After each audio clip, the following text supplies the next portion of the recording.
together, and I want to outline in a very quick and hopefully efficient manner how I approach creating a course outline for a new course that I've created. Now, in the last year, I've created 16 courses. Some of those have been for my own students, some of them have been put up on Udemy or on Teachable or delivered directly to somebody, and others have actually been created for clients. It's not a service that I advertise publicly, but people who knew that I was creating courses or had been in one of my courses started reaching out to me and asking for more information about putting together a course. And a lot of people find this whole process overwhelming. And one of the most common stuck points that I find people at is in the course outline stage. They know they have an idea, but they don't know where to go with it from there. And so I want to talk to you about what happens when I get an idea to have a course and how I will move that into the stage of actually creating it and making a presentation and then ultimately sitting down and recording it. So the greatest thing about having an idea is that you've already had that spark of inspiration or creativity. For a lot of people, it's really hard to get to that point. And then a lot of people who have the idea then get stuck because they think, I don't know what to do from here. I mean, I feel like I have this great idea. This is a topic I care a lot about. It's something I'm very knowledgeable about, but I don't know where to take it from here. So when an idea pops into my head, the first thing that I do is write it down. That's so that I don't forget it. It needs to be written down somewhere. So I actually have a file on my Google Drive that I share with my team about course ideas. And my team also contributes to that as well. So occasionally, because they're interacting with my students or my materials on a regular basis, they will come up with ideas of things they think that, either people are asking these questions or it's an idea that hasn't been touched on before, or it's something that we could put together and share. So we've got a massive idea bank to begin with. So simply having an idea for a course doesn't necessarily mean that I'm going to create it today. It may be something that I create down the line. It may be something I never create, but I think a lot of good advice is in the concept of writing down the idea as soon as you have it. So we have this massive idea bank of, future content creation ideas. Some of them may end up as courses, others may be blog post or podcast episodes, but that's sort of the central command. And then my team will also let me know, hey,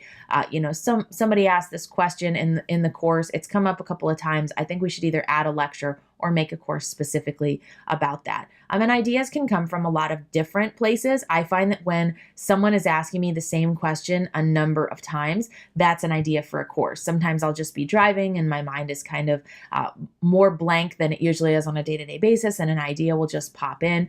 When I do a public speaking event, somebody might suggest, hey, do you know anything about XYZ? And I'll think, well, yeah, I kind of do, but I've never put together information about that before. So let me give you a recent example. A colleague of mine had seen that I had been doing a lot of interviews on podcasts, and I booked more than 30 podcast interviews very inexpensively, just with really the investment of my time and a little bit of know-how and pitching information.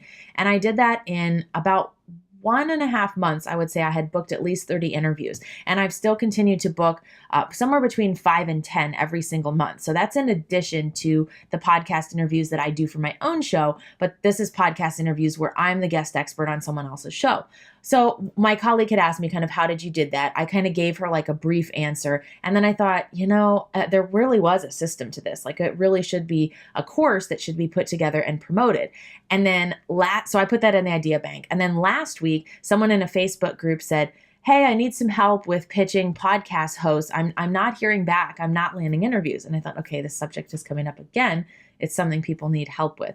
And then finally, one more person emailed me about it. And that's when I said, okay, it's time to take this into the stage of what I call the brain dump, which is stage 1 after you come up with an idea.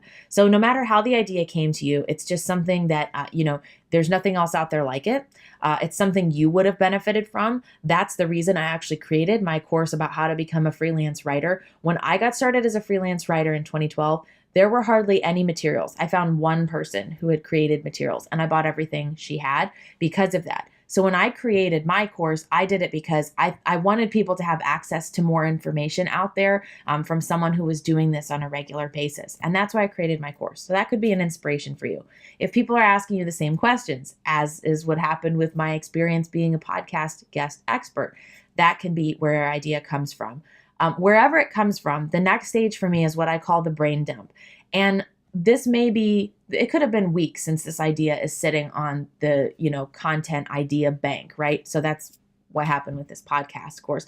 I'd been thinking about it for a while and I just sort of left it there. But when it came up again and again and again, it's really time consuming for me to explain the same strategy to multiple people over and over again, especially something that has a lot of moving parts like booking podcast interviews regularly. So that's when I decide it's ripe to become a course. So from that stage, I have to first make the decision that I'm going to focus on this. I'm going to make this into a course as opposed to all these other ideas that we have listed. And then I do a brain dump. And for me, this process takes approximately 1 to 3 days. I either use a big piece of chart paper, which I have in my office. You could use a whiteboard. You could even use a notebook. And I just start jotting down anything that could go into the course. So no idea is a bad idea. Literally any concept that may be something people want to know. And I give myself 3 days to do this because I don't know about you, but when I create a list, I'll always have an idea later like, oh my gosh, I need to add that. So I never commit to a firm outline or firm set of ideas until I've given my brain a couple of days to sort of sweep through and come up with everything. So once I have this brain dump, it's usually very messy, very chaotic. I handwrite it. I don't type this out. That's the next phase of this. But for me, handwriting has been really important for getting all my ideas out. So I have this big piece of chart paper and I'll add ideas to it. No particular order, every single idea. Okay, so now that I have this massive visual to look at, the next phase, after I've given it 3 solid days to make sure I haven't forgotten anything, is to begin sorting that information. You might have some ideas that really are the same thing, right? So for example, for my podcasting course, I might put 2 ideas on the big piece of chart paper that says how to impress a podcast host with a really amazing pitch. And then I might have something like writing emails to a podcast host. Well, those are actually really kind of the same thing, right? So they don't need to be 2 separate sections of the course itself. They can actually be one and the same. Now that I begin sorting all of those ideas and determining what really works with one another, the next step is to begin sorting them into order. And this is why I recommend taking a couple of days to do this, because my brain is just never in a position to keep track of all this information and sort it properly at the very beginning. So when you begin consolidating things, you may also decide that some things really don't fit or you don't want to talk about them. So that's a great opportunity to eliminate those and cross them off your list. And this is when I transfer from written information to actually putting it into a better format on like a Google document. I'll begin creating an outline and I'll use numbers because that way I can move things around if I want to, or as I have other ideas as I'm typing it up. So one of the reasons that I do this process is because I'm giving my brain multiple opportunities to catch missed information or to eliminate things that really don't belong. So I hand wrote it. I then begin sorting it kind of in my mind. And as I do that, I'm crossing it off of my handwritten piece of chart paper to indicate, okay, we've got that idea in the outline. And as I'm making the outline, I might also decide that further edits are necessary, or maybe I have one last idea that I want to include in the course as well. So I'm going to add that into the outline. From the outline, I recommend, letting that sit for at least half a day before you choose to move forward with the next phase. So for me, I actually don't create my PowerPoint slides. That's something that my team does because it's just something that consumes a lot of my time and I don't have the time to do it. But if you're creating your own PowerPoint slides, you have more flexibility because you're already going to be in that process of making things in Keynote or in PowerPoint. But if you're passing it off to a team member, I don't recommend doing that until you're fully happy with the outline. So you may move some things around. You may ask somebody else for feedback. You may think to yourself, one of the questions that I love to ask is, if I were a brand new student approaching this for the first time, what are the most important things I want to know? We actually have a tendency as course creators to give people way, way too much information. You might think I'm going to teach them everything they need to know about setting up their, rooftop garden. But if you provide 8 hours of video and you go into details that really a beginner doesn't need, and it's really more of an advanced person who would benefit from that, you actually run the risk of overwhelming your students. So what I recommend doing instead is paring it down. So that big list of ideas on your chart paper, as it's moving through the process of coming from your head to the chart paper to the Google Doc or the Word document where you're keeping track of all of this and making it into an outline, Less is more. It's really better if your students have one clear, really actionable outcome from the entire process rather than feeling like you threw everything but the kitchen sink at them. And we've probably all been in a course like that where the teacher has the best of intentions, but they're giving us way too much information. So it's actually impossible to keep up with all of these details and put things in the right order and get it all done. Students actually shut down at a particular point in the process. They want to feel like something that they're working on is achievable. And if you give them too much information, hours and hours and hours of video. I mean, I have yet to finish a course that was longer than 6 hours, ever. I've never done it, and I've taken a lot of courses. So if your best material is at the end, some students will never see that if your course is too long. So you want something that's going to be actionable and clear. There are going to be other things they can learn along the journey that they don't necessarily need to have level 10 detail about. So I actually learned this mistake firsthand. When I created my first course about how to become a freelance writer, it was 9 hours of video. And my intention was, well, I'm going to teach them everything. I want people to feel like this is a comprehensive resource. It's coming from someone who really knows this industry and how it works.